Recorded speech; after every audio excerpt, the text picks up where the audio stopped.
Welcome to Bunnyfish Crafts. I'm your host Heather, known as Bunnyfish on Ravelry, Instagram, and YouTube.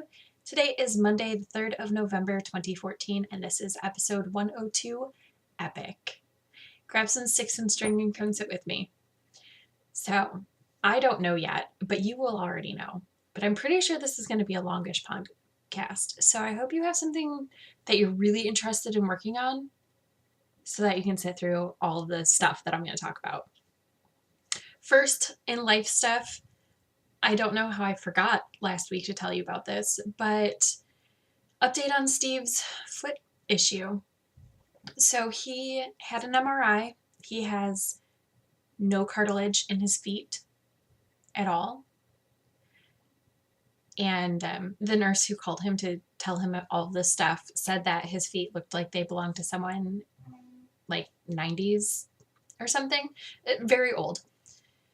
So that's awesome. Even better, he needs about 14 injections of silicone between the 2 feet. And they are not cheap. And insurance is not covering them because they say it's not medically necessary. I'm utterly baffled by that. He's a sales rep who walks for a living. He gets his insurance through work. Not medically necessary to have functioning feet. Utterly baffled by that. Halloween was awesome. It was very, very cold here. But since Mara's costume was a pair of wings and Gabriel's costume was basically just a dragon hat mask thing, they were fine. Mara still went as a fairy princess, and Gabriel still went as a dragon. It was 32 when we came back in the house. We only were out for an hour. We went right when trick-or-treating started, so the sun was still up. And by the time we got home, the sun had just set. So then we watched Sleeping Beauty because that came out on video or on DVD recently. And we just picked it up last week, but hadn't watched it. And we had family movie night. I made calzones and pizza. It was good. Basically, I just stole Josh's family tradition and tacked it on to the end of ours. But knitting, you guys. This is a knitting podcast. Did you know? I'm wearing some knitting. This is the String Band by Stephen West. I used Cloud Lover sock yarn. And I don't remember, Juke Joint, I think. That's the variegated brown color. And then this main green color was Madeline Tosh sock. I want to say Terrarium. I don't know. I made it a long time ago, last year. So those colors might not be correct. But the information's on my Ravelry project page, so you can go look it up if you're really, really interested in these colors. And these buttons were hand-cut buttons that I picked up at the ZK 2013. Finish or frog it. You guys were amazing. Over 200 entries. What? That is insane. And amazing. Did I say amazing? Because I feel like I should reiterate that's amazing. I was really, really excited by all the participation that happened in that thread. It's fantastic. Yay! I'm not starting up a new knit along for the end of the year because I don't have one in mind, and there are 11 bajillion other knit alongs going on, especially if you're holiday crafting. So I'm thinking of having an unofficial knit along chatter thing where people can talk about what they're making, any craft, anything, but no prizes. Because we're all going to be working on holiday stuff, right? Right. So unofficial. But the official Finish or Frog finished on Halloween. I was up past midnight on Halloween, so I closed the thread. I already drew the prizes because I don't personally enjoy sitting through watching people draw for multiple prizes on their podcast. If it's one prize, it's not such a big deal, but when it gets to be multiple, then they're shuffling through pages, waiting for things to load, and my internet and my recording camera don't like to work together very well, so there are big pauses. Anyway, prizes. let's see who won. This beautiful skein of yarn from Daisy Knits. Oh no, the card got bent. It's still good yarn. And the Hardy 2.0, which is 80% superwash merino, 20% nylon, colorway Wicked Cool. This goes to Tanya Marie, who finished Lacey Bactus. Send me a PM with your mailing address and let me know you got it, and I will send this out to you. For the awesome project bag, which I love, and it's so cute, and I'm so jealous that you win this. The project bag is for Renee, Ute Creek Cottage, for finishing the Easy Shawl. Yay! I'm so jealous of your bag. And then the third prize, which is the choice between something hand knit by me out of stash yarn. Not all of my stash is up for grabs, but I'm pretty flexible on a lot of it. A hand knit by me, or your choice of a pattern up to, what, did I put a limit on that? I'm sure I did, but I don't remember. Up to $8, I think. If I said more and you remember that and you want a pattern and you had it in mind, just whatever.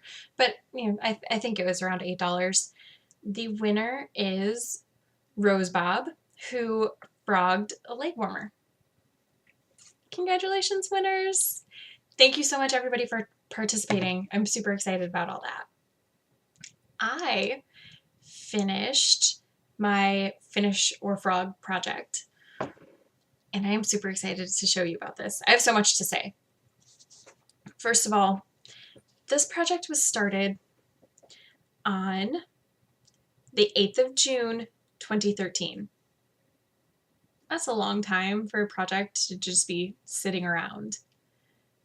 And, you know, I have some long-term projects that are intentionally long-term, but the projects that are long-term that are not supposed to be long-term, those are the ones that I'm like, really, what am I doing with my knitting life? So here is the sock with the stitch marker. I was here last week, so I did the rest of the leg and the cuff.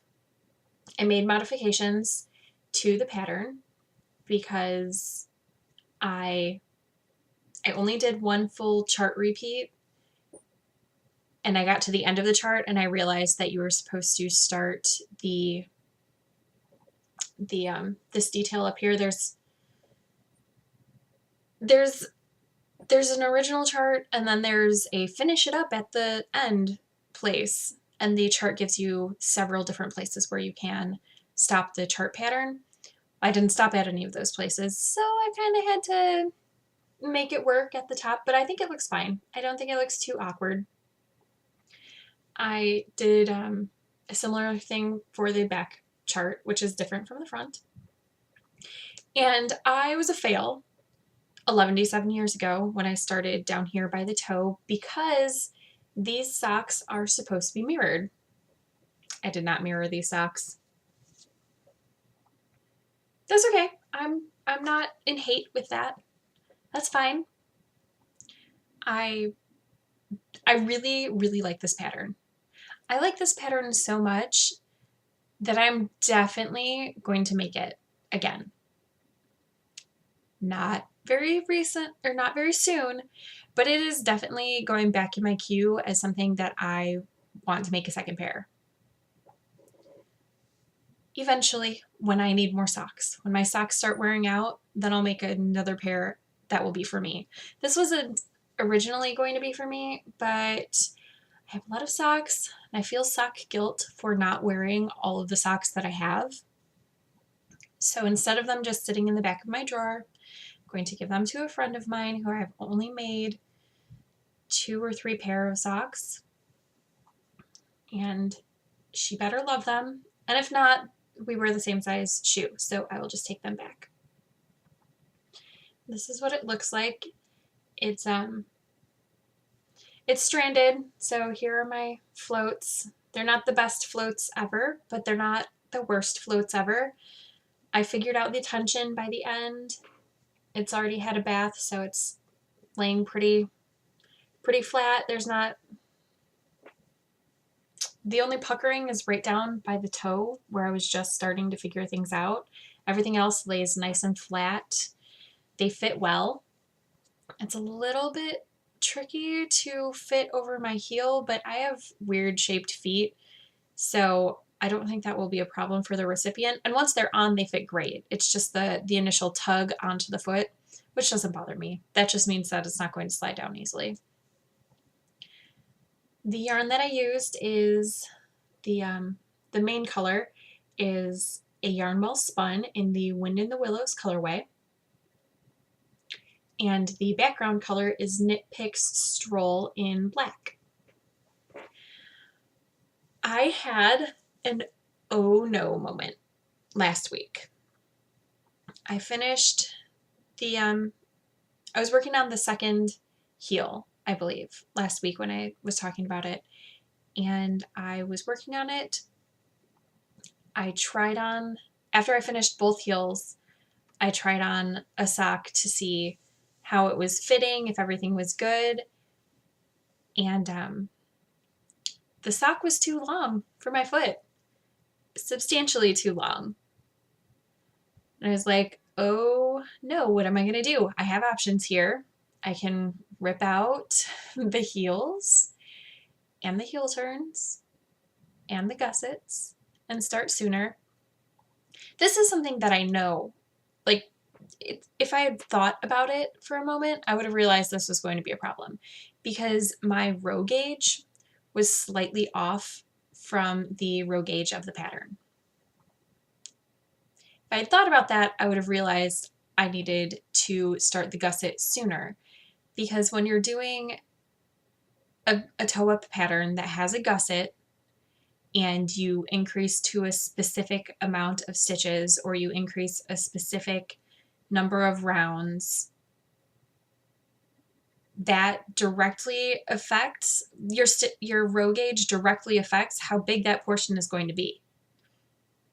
When you're doing it cuff down, it doesn't really matter because you'll finish the gusset whenever you finish the gusset, and you will then go until you need to do the toe. And toes are easier to fudge, stop sooner, stop later, easier to fudge. For the gusset on this, not as easy to fix once you've already made it through. So I could have ripped it out. Or option two, I'm sure there are other options more than just these two, but the other option that immediately popped into my head was, well, my gauge was so tight when I started that the toes were only this wide. I cut the toes off of the socks. First I put my, blah, that was really scary. I am totally counting my steeked project for the year completed. Somewhere between the urban survival shawl and these socks, I consider myself to have steeked a project. What I did, much like you would do to put in an afterthought heel, is I put my needle into the stitches, and then if I had been doing this as a one color project, I would have just snipped a stitch and unraveled that stitch back to where I needed to be for the toes. But since it was color work, I actually tried that. I snipped 2 stitches, one of each color right next to each other, and tried unraveling them, but it was no go. So I just held my breath and cut it off right across the top, and then pulled out the little leftovers, the little tiny ½ centimeter long yarn pieces that were attached to the loops that were on my needles. And it was a leap of faith. I didn't know if it was going to work when I just cut right across. I was like, oh, I could be totally destroying this. But I figured worst case scenario, if I totally messed it up, I could always very carefully turn it inside out and sew it closed. With normal sewing thread, it wouldn't be as nice. There'd be a seam on the inside, but worst case scenario, I could salvage it if I messed it up. But it worked. I cut off the toe, I pulled out those little scrappy bits, then I knit a round in black and Kitchenered the toe together. And you can see, even when I put pressure on it, like a lot of pressure, those stitches aren't going anywhere. Nothing's pulling out, no holes. Sock surgery was successful. That was exciting. Now they fit. I am really, really pleased that I finished these socks after ever. There's the bottom of the foot. You can see here, if you do color work, you know that you need to have your, how do I want to say this? Okay, when I do color work, I have one color wrapped over this finger and one wrapped over the thumb. A lot of people do color work using yarn in both hands, but then I would have to learn how to knit holding yarn in my right hand, and it was just much easier to use 2 fingers to do it. It is important to always have your main color on one side and your background color on the other side, because when you switch, so for me, I need to have my main color over my thumb and my background color over my forefinger, because when I don't, then this happens. Then the background color becomes the dominant color because of how the yarn is wrapping over under each other. But I think after that mistake down here, which you can see a little bit, it's in this first bird, that wing is awfully dark. I think it was a good place to make that mistake if I was going to make that mistake. I don't think it detracts from the pattern. That's just something good to know. I went down to needle size 2. There's a turned cuff, which I did not make as long as the pattern specified because by that time I was done with the pattern. But I went down a needle size because the color work was knit on a size 2.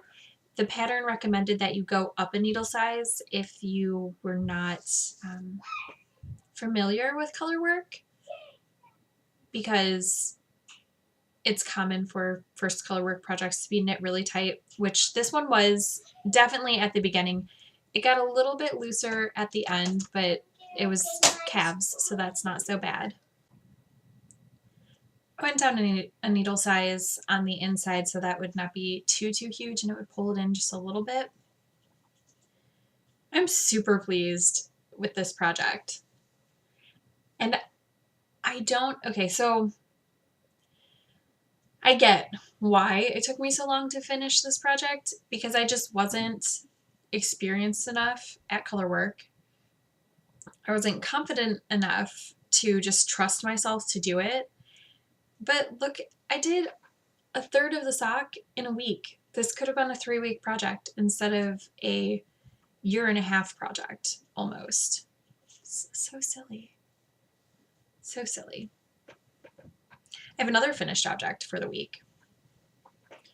I finished Cecilia's socks. Pair 3 of 5 for children. It's complete. So complete that the ends are woven in. This weekend, I wove in ends. Not on everything, but on almost everything. I have these socks to weave in ends and one more pair of socks to weave in ends on. But I hate weaving in ends, so I don't do it as frequently as I should. I had a stack of ends to weave in, so I had an end weaving party, and it was fabulous. If you want to know socks information in particular, it's Drops Yarn, I think. But it's in a language that I can't pronounce, so that's all I can tell you. These stripes do not match up. They're only a little bit offset. See? So if I had managed yarn at all, they would be matching, but I don't hate that they don't match. And if Cecilia hates it, then she can knit her own pair of socks. And Mara will wear them. I used US size 1 2.25 millimeter needles on this. They're complete. Yay! I used the recipe for the tube socks that I put onto Ravelry pretty recently. Works in progress. Since I finished everything, not everything, but since it's the beginning of the new month, I started some things. And is that hair driving you crazy sticking out? It's kind of driving me crazy. Sorry. I started another pair of child tube socks. I'm on the toe still. It's not much to see. I'm using Red Heart, Heart and Soul with Aloe, and this is the Christmas colorway, I believe. Yeah, it's just called Christmas. These are for my nephew. He likes red, and I didn't have a lot of red in my stash that was not spoken for. I have a solid, you can see on the shelf, there's enough for a solid pair of socks in red, but it's 100% wool, no nylon, and I thought for kids socks, nylon's probably pretty important. So I went with this instead. So exciting, right? Part toes. I did start another project that I'm not going to show you because it is gift knitting, and I don't mind showing gift knitting on my podcast, obviously. I've shown multiple gifts so far for the holidays. However, I have 2 projects this month that if I showed them on the podcast, the recipients would know it's them. You know how you see things and you just know it's for you? They would just be like, yeah, that's mine. So I'm not going to show you, but what I will do is sort of like I did for the ZK, I'll record weekly updates to talk about progress and then just smush it all together after packages have been sent out. So 2 secret projects this month. Sorry, guys. The other project that I can show you is a sweater for, I have another. I forgot. I'm going to talk about it at the end, though. I started a sweater for my mom. I am knitting it for Nanny Suemo, which is National Knit a Sweater in a Month. The goal during Nanny Suemo is to knit a sweater that has 50,000 stitches or more. So an adult-sized garment, a lot of them are 50,000 stitches. It means that you have to knit 1,667 stitches a day to remain on track, which I have so far. The first day I knit 1,687, and yesterday I knit 1,984, and I've already knit over 500 stitches today. If you recall, I made a sweater for my sister using 716 custom colorway, custom dye, and You Have Butt Face. And it was black and pink, orange, blue, and green or yellow. Or it was just a lot. There was a lot of color. And it was variegated, so there were black splotches and then neon variegated splotches in between. My mom saw it when I gave it to my sister, and she said, I want that sweater. And then I told her the price, and she was like, I don't want the sweater for that price. I said, well, I can make you a sweater that will be nice, but will look similar by going the route of Red Heart. And she said, yeah, that's fine. I'll take that. So I picked up some skeins of Red Heart Super Saver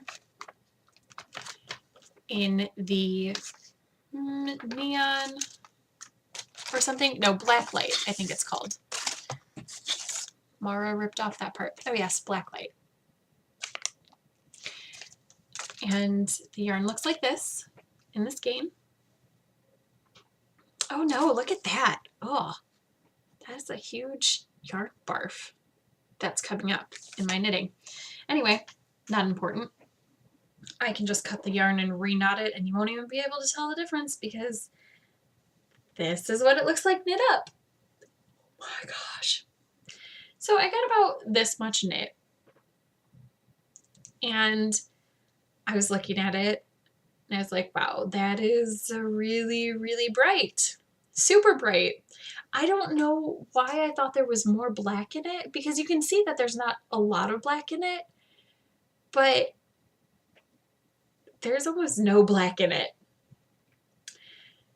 It's maybe not quite as neon as it's showing up on screen, but it's still pretty bright. I took a picture, I showed my mom, and I was like, so there's not a lot of black in this. I can stripe black in if you want. And then I waited for a few hours for her to respond. She was on vacation in Florida, so obviously her phone wasn't her main focus, even though it was my main focus because it was the first day of NaNoSueMo. So she sent back a text saying that she wanted bright. So I am making her a bright sweater. I started off with Judy's Magic Cast On right here because I am going top down. I'm starting with a hood. So it looks like that-ish so far. Looks better without the hat on underneath, but oh my gosh, that's so bright. I would never wear this sweater.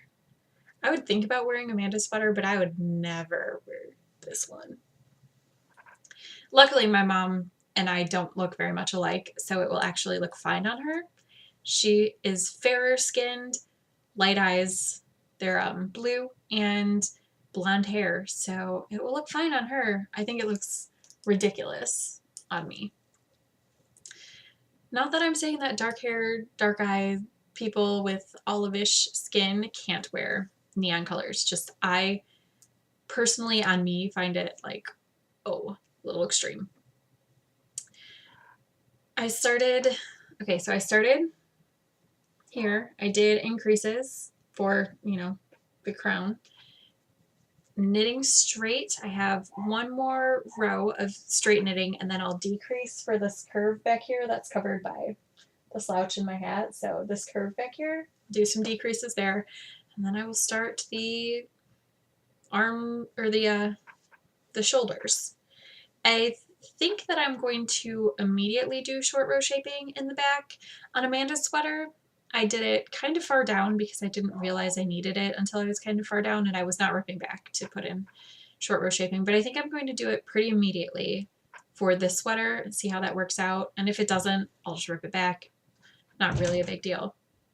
I know that I can knit this sweater in a month, so that's not a problem. But I would like to do it in that time frame for NaNoSueMo, because why not? I'm using US size 7 4.5 millimeter needles to knit this sweater. I really like this side a lot more than this side, but whatever. It's my mom's sweater. On Amanda's sweater, I did a garter stitch border, and on my mom's, I decided to change it up, so I'm doing an I-cord border, just so it's a little bit different than the sweater that I just knit. And I have my progress, my daily progress marked. So this is right here. Day 1 is from here to here, because there's a stitch marker here. And then day 2 is from here to here. And then day 3 will be below that. I'm not going to keep the stitch markers in all month because I don't have enough stitch markers for that. But I will keep them in week to week so you can see the progress. Yeah, that sweater is going to be a lot of look. A lot of look. I don't know if I have enough yarn right now because I have 4 skeins. I should probably figure out if I need more yarn so I can run to the yarn shop. But it's no dye lot and it's Red Heart. So if I need to go out and buy a skein last minute, unless they discontinue this colorway in the next week, which they better not. If they discontinue the colorway in the next week, I might be in some trouble, but otherwise I should probably be fine. I'm not going to at any point worry about alternating skeins. I'm just going to let the yarn do what it wants to do, and my mom better wear the sweater because, oh my gosh, it's so bright. It's so bright. I started a spinning project, which I will talk about more in the last segment of the podcast. I've had several questions asking for tips for beginners, so I'm going to do that. Beginning spindlers. I'm going to talk about that, but I'm going to talk about it at the end so that people who don't spin can just leave. What I'm spinning is Two Sister Stringworks, 110 grams of Icelandic wool. I'm going for a 2-ply fingering weight. It's some fiber that Josh sent me that originally he was like, oh yeah, you can have that fiber. And then he was like, I kind of really love that fiber.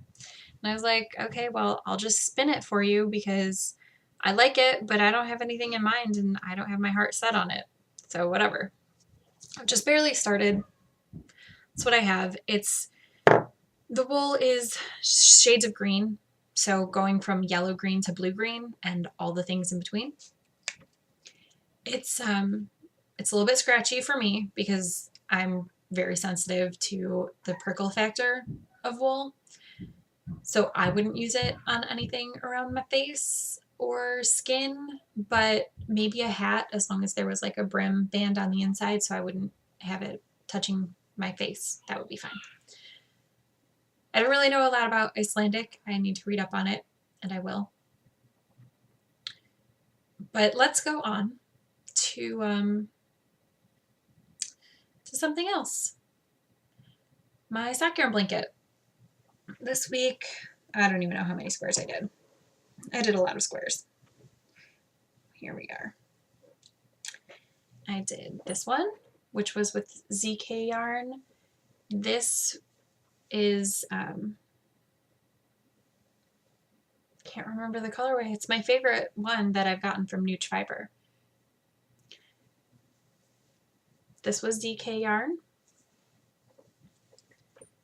This is 716 knit in an explicit colorway, so I'm going to say it, but skip ahead like 10 seconds if you don't want to hear it. It's called I Might Be Love's Bitch. This square is from the A Yarn Well Spun, A Wind in the Willows. This is the yarn that I used from Cecilia's socks, the Drops color. That doesn't have a colorway name, it just has numbers. This is Mountain Colors Crazy Foot in, I want to say this one's Firestorm, but I knit with it a really long time ago. This is Knit Pick Stroll Black. And maybe you see that there's border stitches on these squares because my sock yarn blanket is finished! Yay! So I'm recording a little bit later than I normally would because I finished knitting the final square yesterday and worked on the border, and then I got up this morning. I got to the halfway point last night. I was like, okay, I can't stay up any longer. Got up this morning, started working on the border, and it's like I should podcast. And then I was like, well, it would be silly to not just push off a couple hours. I think it was like an hour and a half to finish the second half of the border, you know, with Mara and stuff. It would be silly not to just finish the blanket, so the blanket is finished. And I'm going to put in a picture.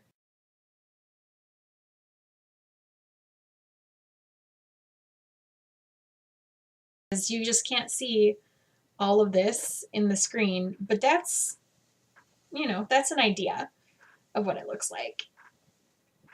It is much taller than me, and it fits on my queen size bed with, it hangs off either end. Well, it hangs off all the sides. It's about a square and a half longer on either side, and then probably about the same on the top and the bottom. Maybe 2 squares on the top and the bottom. It is perfect. I don't actually intend this to be used on my bed. I intend this to be used for me in when I'm knitting or reading or whatever, an extra blanket in the bed if I need it, but I mostly just intend to carry this around the house with me and snuggle under it all the time. So many memories. So I'm still like in the really good place when you finish a big project. I'm still really excited about it, but Okay, do you guys have this post-project depression? I'm pretty sure that it is going to hit, and it's going to hit hard, because I started this blanket on September 10th, 2012. I've been working on this blanket for over 2 years, and now it's finished. Maybe I won't have post-project depression because I do have the beekeeper's quilt started, which I can immediately dive into if I feel like I need to make a bajillion small things. I am also really wanting to make a barn raising type style blanket. So I might start one of those just so I can still be working on squares if I feel the need. I can't believe it's finished. And I have to say that it wouldn't be finished without you guys. Honestly, it wouldn't. This blanket would not be finished right now without my viewers. Every time someone has said, oh, watching you work on your blanket makes me want to work on my blanket, or I've been putting off starting a blanket, but seeing you talk about it every week has enabled me into starting a blanket. Every time I read that, I was like, okay, I just need to keep working on it. Because blankets, I love my sock yarn blanket. I love this. This is my favorite thing I've ever knit, period. And I've knit some really nice things. I mean, those colorwork socks are amazing. But this is my favorite thing that I've ever knit, and it's just garter stitch with some decreases. However, sometimes the process was less than 100% fun. Like getting to the 50% point and realizing that I still only had half a blanket finished. So you guys made this happen by keeping me accountable. I really appreciate it. Look at how awesome it is. It's so amazing. So I would like everybody who is working on a modular project. It can be a mitered square blanket. It can be a bigger blanket with blanket squares, beekeeper's quilt, anything, modular socks, modular scarf, anything. If you would, in celebration, there's no prizes or anything. I just want to have a big celebration of the projects in this week's show notes thread. If you would do that for me, that would make me so, so happy, because I'm so afraid that I'm going to hit the post-project depression crash. And I really would like to not, and just continue on with some other modular project, beekeeper's quilt, or maybe start the barn raising. We'll see. Kind of really want to do a barn raising. Would that be crazy to start another one? Like, I just finished this one, I have one ongoing, but to start a completely new one, I'm going to put it off, I think, until I get some feedback, tomorrow or in 2 days. But maybe not. There may be a barn raising next week. I'm just saying. I'm not 100% sure, but it might happen. I totally forgot some things in the beginning portion of administrativeness, so I'm going to put that in, and then I'm going to talk about some new things. So don't just skip, or don't just leave now, please, because I have more things to show you. And I think that you guys would be kind of interested in what I have to talk about. There will be a Divergent-based yarn club happening at the beginning of next year. So it's going to be a 3-month club. It will be through 716 Knit. Designs, each month will have a skein of yarn and a pattern. And the patterns are designed by myself and Lisa, Sparklepunk. So if you've seen our stuff and you like it, and you've seen Jenna's stuff and you liked it, because, I mean, really, how could you not? Definitely consider this. The signups will be the things, kits, club slots, I don't know, what do you call these? will be on sale December 15th through December 21st. So if you're looking for something to put on your wish list, this might be an option. It will be a domestic club only. Sorry, international people, but shipping is crazy expensive. And also, it would require Jenna to actually go to the post office instead of being able to print all the postage from her home and just having a pickup. And she's a busy lady. She has a yarn truck that she's working on, plus she has a job, like a day job, plus all the dyeing and stuff. So no international this time. Sorry, guys. The cost will be $115, which includes shipping, the yarn, the pattern, and a very small something extra, which we think you will like because we like them. It will be a one-time payment of $115. The yarn will ship by the 20th of every month, January, February, March. And in case you didn't know, the second Divergent movie comes out on the 20th of March. So you should have your yarn around that time if you are going to the premiere or whatever. And you can wear your Divergent based stuff to the premiere if you would like. I love the yarn. I love the prototypes that have been dyed up. The patterns are pretty fantastic, if I do say so myself. So definitely check it out if you like any of our stuff, or if you just like the Divergent trilogy.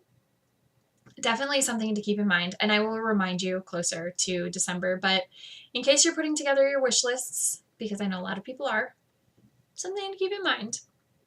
The other announcements, I have two patterns that one was not up in my shop at all, but I've had it designed for forever.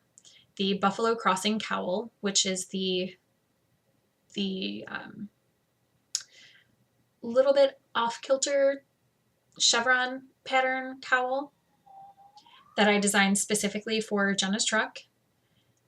It's not a truck exclusive, but I did design it specifically for her truck, and it's been exclusive for her truck for a little while. That is up on Ravelry now. And a cog in the machine, the shawl that I designed in collaboration with Lisa and Jen of Marigold Jenny, that is up in my Ravelry shop.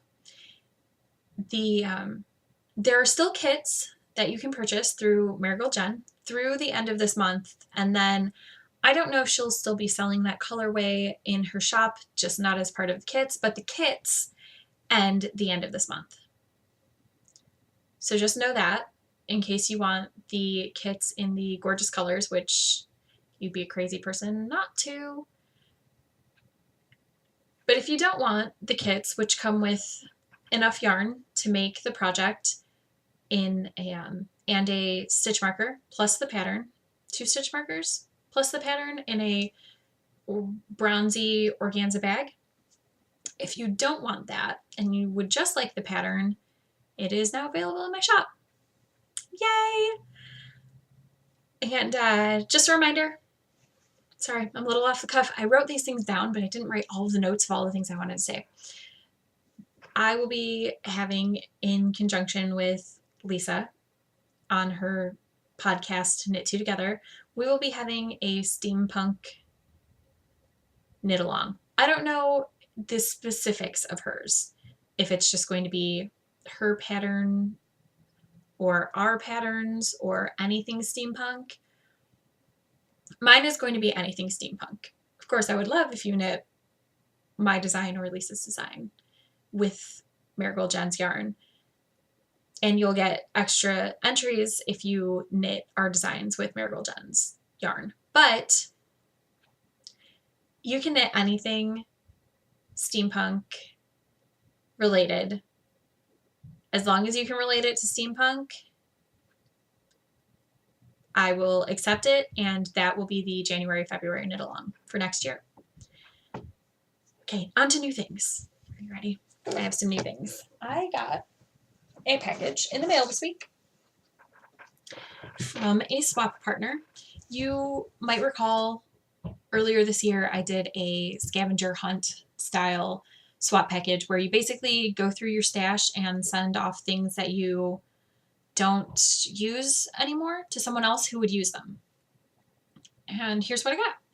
I have a book of Dreamcatcher jewelry, which is really cool because I think that Gabriel and I could really get into making things like this. Not necessarily using wire, but I have a stash of acrylic yarn that we could make, the God's eyes, and we might be able to make some of these dream catchers. I think that would be really fun for him and myself. There's a skein of Red Heart Super Saver in Dark Sage. It's an excellent color.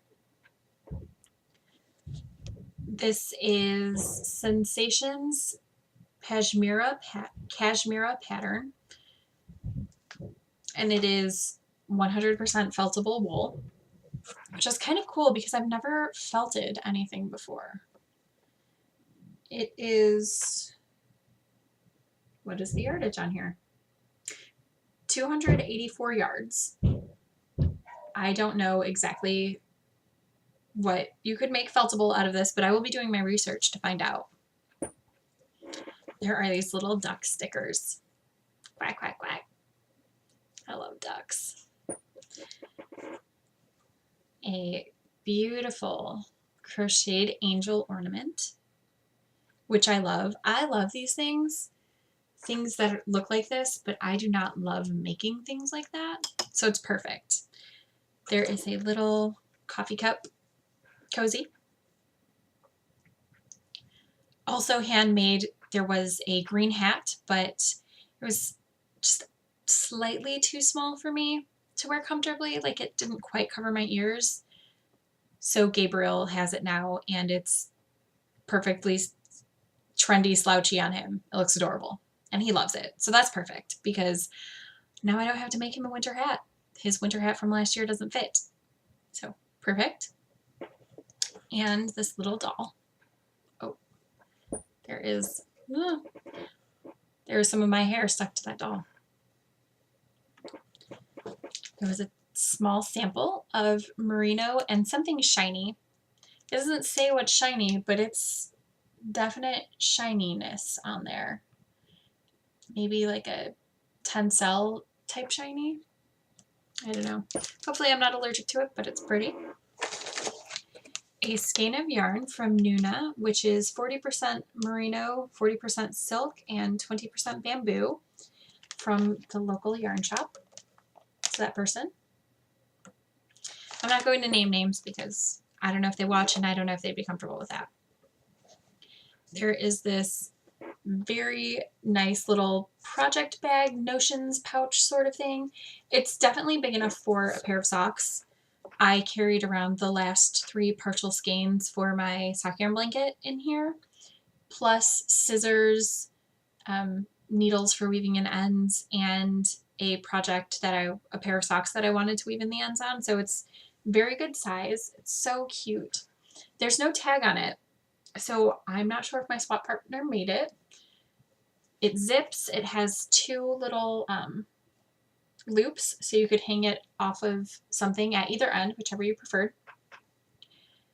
It has awareness ribbons on the inside, which is actually kind of perfect because my mom had female cancer when I was very small. So it reminds me of my mommy. And I just love this green on this flower fabric. It reminds me of my grandma. So it's kind of a really excellent bag. I love it. Inside the bag was this cute little knitted basket with a bunch of tea. And then this is the tea I'm most excited for. It is We Be Delicious Chai Spice Mix, and it is a spice mix to add to condensed milk, and then you mix the milk in with black tea. And it has the recipe on the back for how to make this exact spice later. Oh, it smells so good. I'm excited for that. Little postcard with information on the back from my partner and a perfect little notebook. That's so fun. I even like the orange on here. I just do. And there are also some small, one corner got bent, small gift boxes to fold up and, yeah. It's a very good swap package. I enjoyed it a lot. I did not take a picture of all of the things that I sent to my swap partner, so you can't see what I sent. But my swap partner will probably take a picture when she receives it today or tomorrow. I can't remember. I have to double check what the post office told me. And I can put it in next week if I remember, which I might. I finished reading Scarlet, which is the second book in the Lunar Chronicles, and it is very difficult for me not to pick up the third one, but I don't want to not love it because I'm reading the series too fast. So it's actually the third book in my queue right now from the library after this one that I finish. When I finish this one, I'll probably start one of the other three though because it's short stories.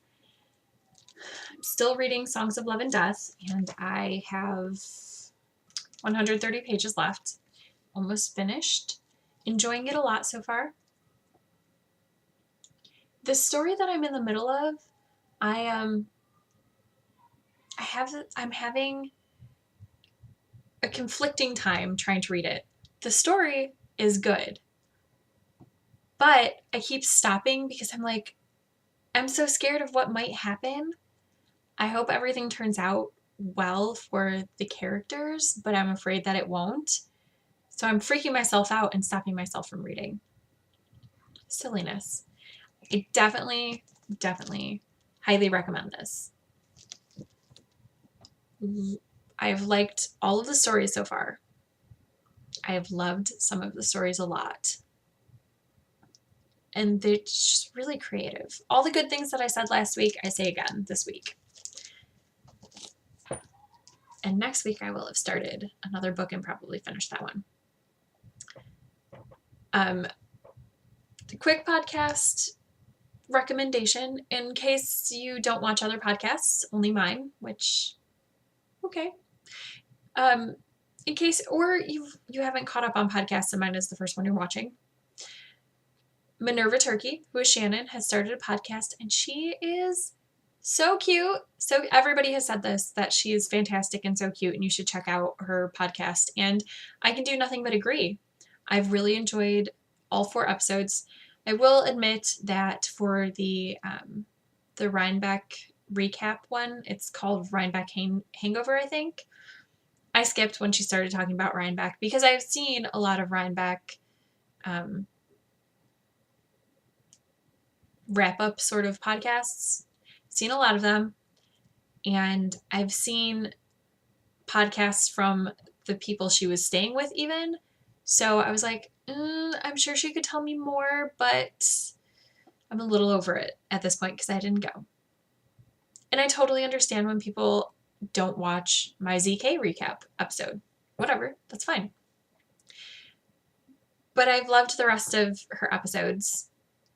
I've watched all 4 of them now. They're great. She's so cute.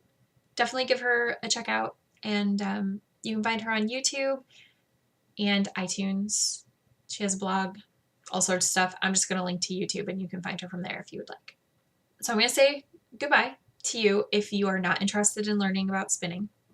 Or I don't know if you'll learn anything even, but I'm going to talk about spinning. So I hope you made something fantastic with your sticks and string, and I will see you next week. For people who are interested in spinning stuff, here we go. This isn't really a how-to, it's kind of just some quick tips. The first one, and this is the most important one, if you really want to spin and if you really want to see if you want to be a spinner, it is important to set a 10-minute a day challenge for yourself for, I would say, a minimum of 3 weeks. I would say a month is good, but if you can't quite do a month, 3 weeks is a really good time limit to give yourself to decide if you like spinning, to get yourself into the muscle memory, because that's the hard part about spinning. It's completely different from knitting. Your hands need to work together but separately. It's a lot of muscle memory. So that's the most important thing. 10 minutes a day.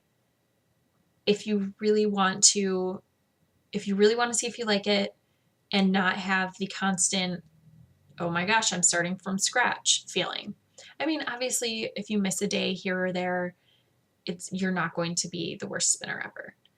But it's 10 minutes a day is a really good commitment. Even if you're a good spinner, spinning 10 minutes a day will take you to the next level. Pick a fiber that you like for your first project, but is not too slippery. BFL is good. Polworth is good. Cordale is good. Cordale is a little more rustic. BFL is a little more. Polworth is definitely the softest of those three. BFL is kind of in the middle. Cordale is less soft. They all have good staple length, which is the length of the fiber in. So length of the fiber in the piece. So this is about the staple length of mine right now. Icelandic is really scratchy, though, for me personally. So that would not have been my first choice for a beginning spinning project. It's fine now, but for then, pick a fiber you like, something that you won't mind having in your hand a lot. That's really important, because if it's too itchy, you're not going to enjoy spinning it, and you are not going to make that commitment for your first project. I would also recommend choosing a color you like. If you like crazy bright colors and that's what makes you happy, go ahead and get a crazy bright braid. I recommend braids personally for starting. I think bats, especially like art bats, can be a little bit tricky. If it's just a bat that's all one type of fiber, that's probably fine. But I started with braids, so I would recommend a braid. Don't expect to be spinning lace weight on your first go, because you might be setting yourself up for failure. You might be a prodigy and lace weight on your first go, you want to spin it, you do it. That's phenomenal. My first yarn is right here. This is the leftovers. It's thick and thin. This is a 2-ply or 3-ply. This is a 3-ply. So my first spin was a 3-ply. So that part's really thick. This part gets pretty thin. It was inconsistent. My plying is not consistent either. You can see overspun and underspun places. Don't expect perfection. You might set yourself up for failure. Obviously, try your best, but it takes practice. It takes practice. I think that having a small child in my house helps me a lot when I'm learning how to do things like supported spindling. I was having a really hard time with it, but he and she, both of my children, are constantly learning new things, and they constantly have to practice things. So it just reminds me that learning new things is difficult. And especially when you're an adult and your whole day isn't just learning new things all the time.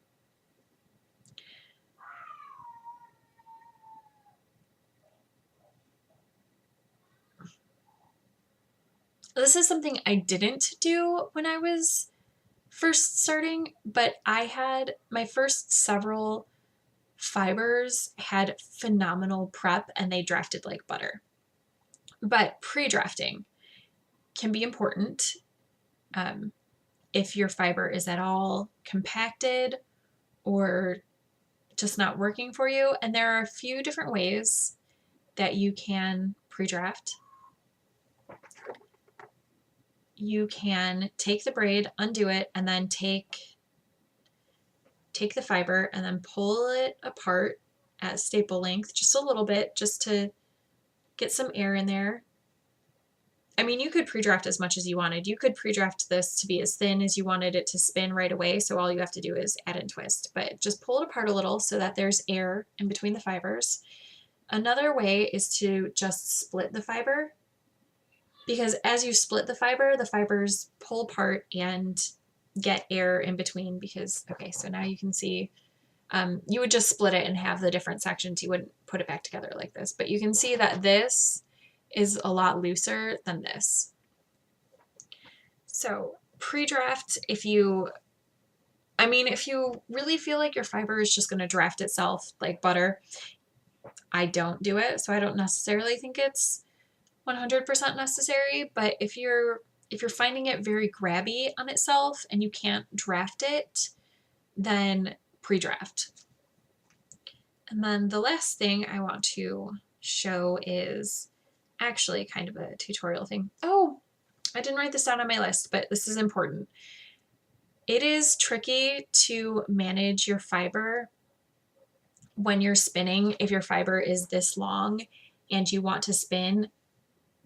A big problem for new people is that this end of the fiber that's not attached, I'll just say this is attached to the spindle, this part gets caught on your spinning. So a couple things you can do to stop that from happening. If you have a long piece, you can just wrap it over your wrist and that works fine. Problems start to happen if it's bigger or longer or shorter than this. So if you have something like this, that's fine, but as you use it, it's going to be shorter and it's not going to want to stay wrapped.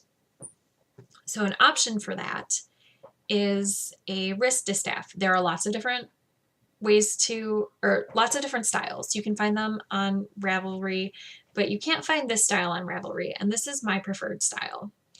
It is a cuff with a little pocket that you can stick your fiber through. So it's not a pocket. I mean, it's kind of like a sleeve. I don't know. It's open on both sides, so your fiber goes through there.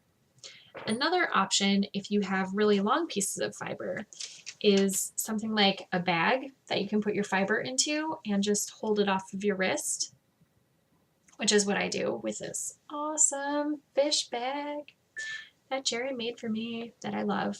And I do have fiber in here waiting. But the last thing I'm going to show you is kind of a little demonstration.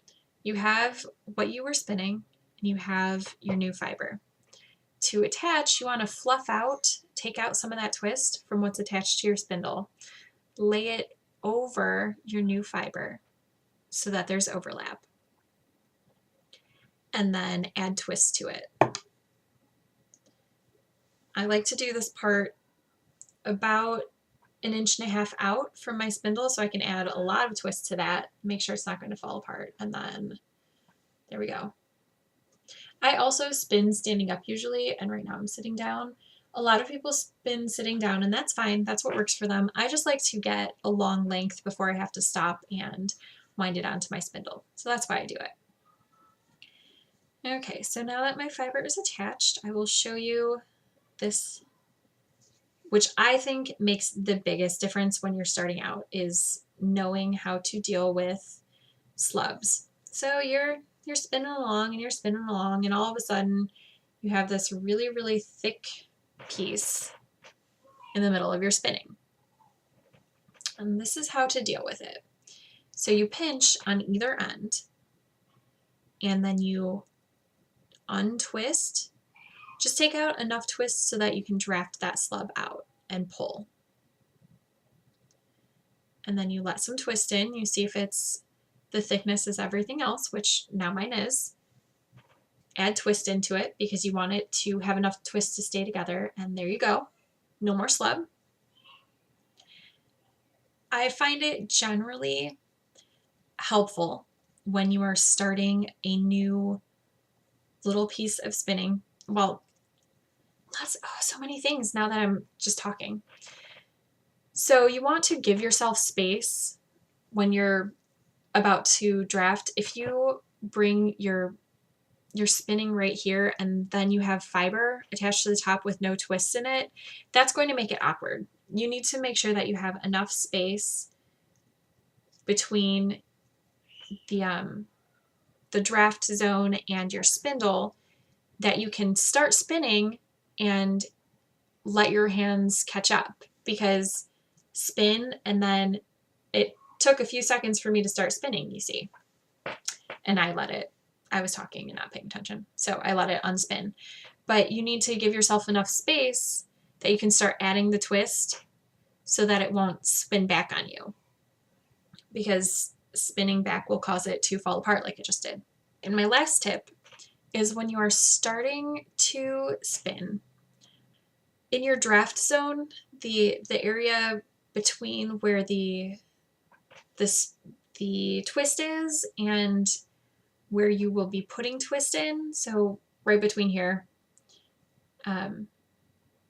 if you get twist into there, then it won't draft. So now I can't pull that out because there's twist in there. The way to fix that is just give it a little small tiny twirl in your fingers to take out that twist, and then there you go, it drafts out very nicely. And I think that is the part that I had the hardest time with, was when the spin got into the draft zone and I didn't know how to take care of it. So you just untwist it a little tiny bit and let it draft out. And if it won't draft out, untwist it a little bit more and keep going that way. I hope that that was in some way helpful. If not, please ask specific questions and I'll try to explain better. There are tons of YouTube videos of people who are actually really showing. That was just a quick thing that I tell people when I'm helping them learn how to spin. So I hope that was helpful for you. And if you stuck around for all of this, that's kind of crazy. And I hope you made something fantastic with your sticks and string. I will see you next week. Bye.